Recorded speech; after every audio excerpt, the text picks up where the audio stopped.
Lijepi pozdrav svima. Danas ću nastaviti govoriti što učiniti da se dijete lakše nosi sa stresom. U prvom dijelu ovog videa pričala sam o tome da je prvi korak omogućiti djetetu da napravi odmak ako se radi o njemu vrlo stresnoj situaciji. Rekli smo da je sasvim u redu tada da dijete izostane iz vrtića, da izostane iz škole, ako je doista djetetu nešto vrlo stresno i potreban mu je odmak. No što da činimo za vrijeme tog odmaka? Dakle, to nije trenutak kada je potrebno dijete ispitivati šta se dogodilo, pokušati silno saznati je li neko nešto učinio, neko drugo dijete, učiteljica, odnosno odgojiteljica, trener i tako dalje. Ne. Nakon odmaka, prvi sljedeći korak je da omogućimo svom djetetu da se osjeća sigurno, zaštićeno i opušteno. To silnim ispitivanjem nećemo postići. Razgovor dolazi kasnije. Prvi sljedeći korak nakon odmaka, odnosno dok je dijete doma s nama, je da budemo s djetetom, da ostvarimo kontakt. Igramo se neke igre koje dijete voli, nešto što je neopterećujuće, što je uživajuće, odmarajuće.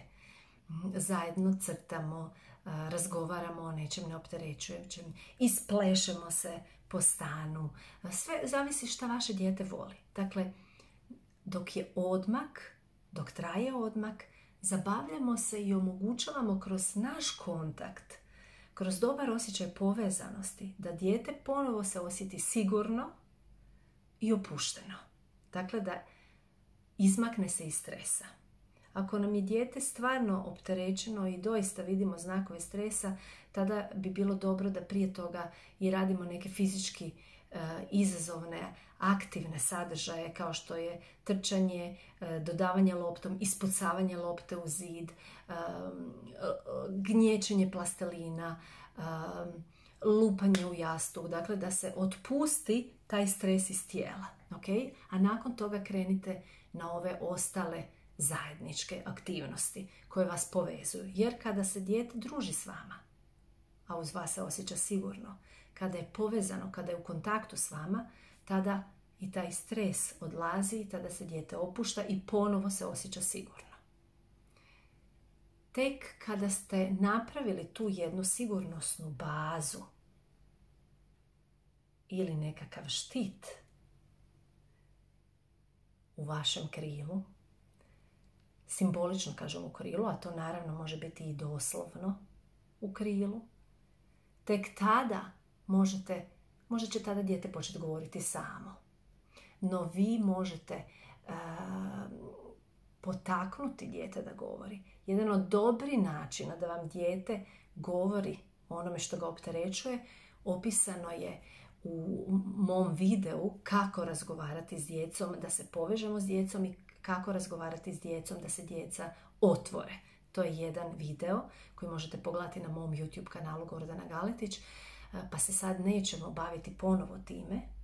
No znači, prvi korak je raditi zajedničke aktivnosti koje otpuštaju stres kroz nešto fizički aktivno, onda raditi ostale aktivnosti koje nas povezuju i onda tek možete potaknuti dijete na razgovor o problemu.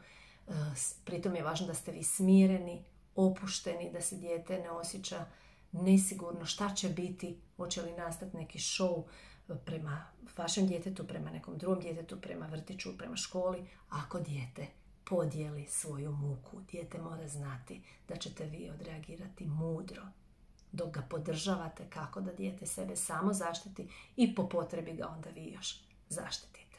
Dakle, rekli smo, prvo je odmak od stresne situacije, drugo je doma, da dijete s vama radi razne aktivnosti kroz koje će se povezati i ponovo osjetiti sigurno i ponovo naći svoj mir. Svako dobro. Više ovakvih podržavajućih sadržaja možete pogledati na našim snimkama. Koje sve seminare i snimke seminara nudimo možete potražiti na našoj stranici www.centarsreća.hr. a isto tako možete, znači Centar Sreca HR bez kvačice, a isto tako možete se obratiti za konzultacije i savjetovanje u odgoju djece ili savjetovanje vas kao stručnjaka koji radite s djecom. Svako dobro i njegujte sebe.